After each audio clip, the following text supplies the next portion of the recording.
Bismillahirrahmanirrahim. Assalamualaikum warahmatullahi wabarakatuh. Sahabat, kisah kali ini bercerita tentang kisah para pembunuh Sayyidina Husain bin Ali bin Abu Thalib. Sahabat aki-aki danten yang dimuliakan Allah, seandainya saja Rasulullah Shallallahu Alaihi Wasallam masih hidup ketika itu, tentu saja beliau akan merasa sangat sedih karena melihat cucu kesayangannya wafat dan dibantai habis-habisan. Dahulu saja ketika Nabi Muhammad Shallallahu Alaihi Wasallam ditinggal oleh orang yang dicintainya, yaitu istri tercinta Siti Khadijah dan sang paman Nabi Abu Thalib, beliau teramat sangat sedih dan kehilangan. Sampai-sampai tahun itu dijuluki sebagai tahun Amul Husni, yang berarti tahun kesedihan. Sahabat, tentu saja Allah Subhanahu wa Ta'ala sangatlah adil. Orang-orang yang berani menzolimi zuriat Nabi Muhammad Shallallahu Alaihi Wasallam, banyak dari mereka yang hidupnya sangat sengsara, bahkan mengalami kematian yang sangat tragis. Nah, berikut ini mari kita simak kisah selengkapnya.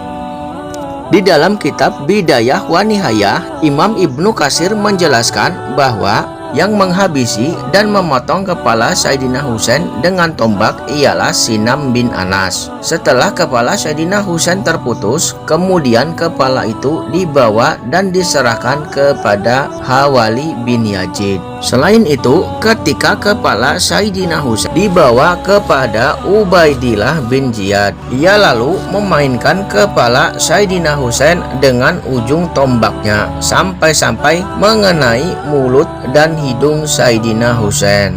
Sahabat, Imam Ibnu Katsir menjelaskan bahwa ada 72 pengikut Sayyidina Husain yang terbunuh pada saat itu. Di dalam kitab Tarik Al-Khulafah, Imam Suyuti menulis setidaknya ada 4.000 pasukan yang mengepung Sayyidina Husain dan rombongannya. Pasukan itu dikendalikan oleh Umar bin Sa'ad bin Abi Waqqas. Sahabat, saat terjadinya pembantaian Karbala, dunia seakan berhenti berputar selama 7 hari. Matahari terlihat meratap seperti kain kuning dan terjadi gerhana matahari pada saat itu. Tanda-tanda alam lainnya juga muncul, penampakan langit kala itu berwarna merah selama 6 bulan. Dikisahkan juga Rasulullah Shallallahu Alaihi Wasallam dahulu pernah menyaksikan cucu kesayangannya dibunuh. Imam Suyuti mengutip riwayat Imam Tirmidzi dari Salma.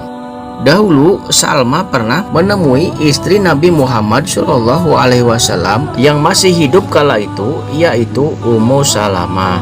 Sahabat, tragedi Karbala terjadi pada tahun 61 Hijriah. Sedangkan Ummu Salamah wafatnya tahun 64 Hijriah. Jadi beliau masih menjumpai masa terbunuhnya Sayyidina Husain. Salma kemudian bertanya kepada Ummu Salamah, "Apa yang membuatmu menangis?" Lalu Ummu Salamah menjawab, "Tadi malam aku bermimpi melihat Rasulullah yang kepala dan jenggot beliau berdebu. Lalu aku bertanya, 'Kenapa engkau ya Rasul?' Rasulullah Shallallahu Alaihi Wasallam kemudian menjawab, 'Aku baru saja menyaksikan pembunuhan Husain.' Ya Allah, begitu dahsyatnya konflik dan pertarungan kekuasaan pada zaman dahulu. Hanya demi bisa mendapatkan kursi jabatan khalifah, banyak orang yang menjadi buta mata hatinya, sampai-sampai tega menghabisi nyawa cucu Nabi Muhammad Shallallahu Alaihi Wasallam. Apa mereka pikir baginda Nabi tidak tahu dengan perbuatan biadab mereka?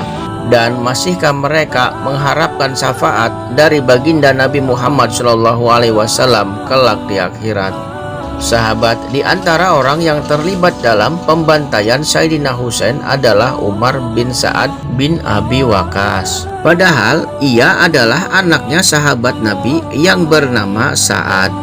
Sahabat Sa'ad bin Abi Waqqas adalah salah satu sahabat Nabi yang dijamin Rasulullah Shallallahu Alaihi Wasallam menjadi ahli surga.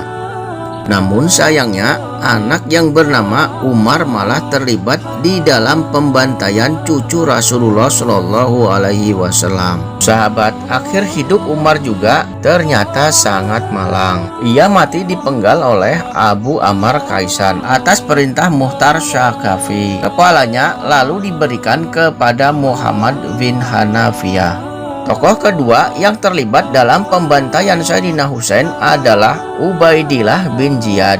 Ia kala itu menjabat sebagai gubernur Kufah. Ia jugalah yang mengirim 4.000 pasukan untuk mengepung Sayyidina Husain dan rombongan. Nasib akhir hidup Ubaidillah juga sangat tragis. Ia dipenggal juga oleh pasukan Muhtar hingga putus kepalanya. Pada riwayat lain menyebutkan bahwa jenazah dan kepalanya kala itu pernah dimasuki ular. Ular itu tinggal di kepala Ubaidillah hingga beberapa saat. Setelah itu ular keluar lagi. Orang selanjutnya yang terlibat dalam pembantaian Sayyidina Husain adalah Samir bin Zia Zausan. Ia adalah pimpinan tim sayap kiri pasukan yang melakukan serangan kepada Sayyidina Husain. Diketahui sebelumnya bahwa Samir ini dulunya adalah sahabat Khalifah Ali bin Abu Thalib. Namun, di kala masa kekuasaan dinasti Umayyah, ia berubah haluan membenci keluarga Khalifah Ali. Nasib akhir Samir juga tak kalah tragis dengan yang lainnya. Ia mati setelah kepalanya dipenggal oleh pasukan Muhtar Syakaf. Kepalanya lalu diberikan kepada Muhammad bin Hafiyah. Sedangkan tubuhnya menjadi santapan anjing liar di tempat itu. Sahabat, orang yang terlibat dalam pembantaian Sayyidina Husain selanjutnya adalah Sinan bin Anas. Setelah Khalifah Yazid bin Muawiyah wafat, Sinan lalu merasa ketakutan. Ia lalu memilih bersembunyi sebab banyak orang yang tahu bahwasanya ia adalah pembunuh Sayyidina Husain. Dikabarkan juga bahwa Sinan bin Anas mati setelah dibunuh oleh pasukan Muhtar Syakafi. Dan ada yang mengatakan juga bahwa Sinan bin Anas mati ketika masa pemerintahan Gubernur Hajjaj di Kufah. Kemudian sosok yang terlibat dalam tragedi Karbala selanjutnya adalah Hurmala bin Kahil al-Ash'adi. Ia dikabarkan yang membunuh putra Sayyidina Husain yang masih berumur 6 bulan, yaitu Ali Asgar. Saat terjadinya pertempuran Karbala, Sayyidina Husain sempat meminta air untuk putranya yang sedang kehausan. Namun biadabnya Hurmala malah melesatkan anak panah ke leher bayi itu. Akhir hidupnya Hurmala bin Kahil juga mengalami kisah yang sangat tragis. Ia mati setelah dieksekusi oleh pasukan Mukhtar.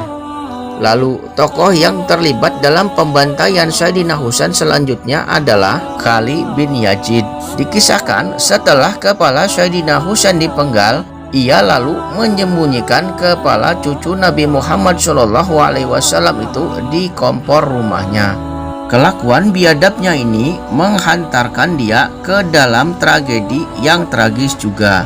Diketahui Khalid bin Yazid mati setelah dibunuh oleh pasukan Muhtar Syakafi. Tidak hanya dibunuh, ia juga dibakar oleh pasukan Muhtar Syakafi di depan rumahnya sendiri. Nauzubillahi min dzalik. Nah sahabat, itulah kisah tragis akhir hidup orang-orang yang terlibat dalam pembantaian cucu Nabi Muhammad SAW di Karbala. Lihat betapa hinanya mereka di dunia. Hidupnya tidak tenang, dirundung kesalahan, dan berakhir dengan kematian yang sangat tragis. Mudah-mudahan kisah ini bermanfaat. Wassalamualaikum warahmatullahi wabarakatuh.